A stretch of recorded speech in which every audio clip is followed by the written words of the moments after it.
In the second vision, I saw America from the outer atmosphere. In a spectacular panorama, I saw America in a glorious sweep from coast to coast and from north to south.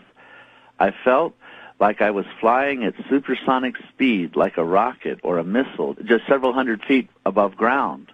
It was so majestic and beautiful.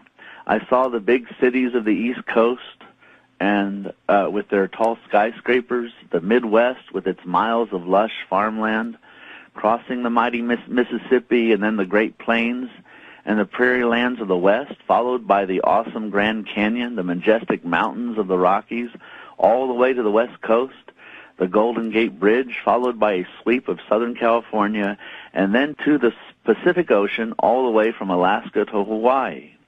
It was like watching an IMAX movie. It was just spectacular. Then suddenly, I saw fire begin to hit in small pockets in different cities.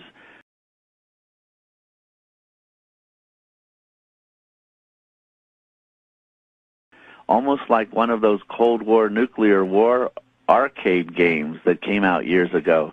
That's the way it looked to me as I watched. Then I saw more and more explosions. It got bigger and bigger, and then big giant explosions began to happen all at once. They all went up in mushroom clouds.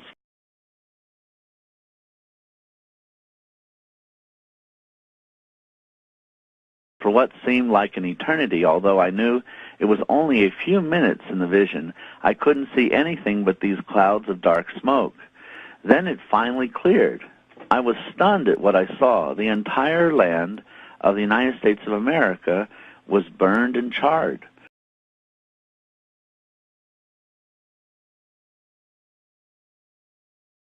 From one end to the other, there was not one green thing growing.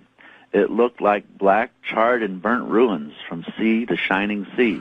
The Lord then said to me, "This is the end of Babylon. She shall be utterly consumed with fire." I said to the Lord, "Surely this can't be America. Why will you allow such a thing?" He said, "This shall be the end of all nations that forsake me for the idols of Babylon. They shall be utterly burned with fire. They shall never be rebuilt again. Only in the time of my kingdom shall the nations be restored. And then I shall create a new heavens and a new earth wherein dwells righteousness. When the time is right, I will allow you to release these visions to warn my people to flee from the wrath to come."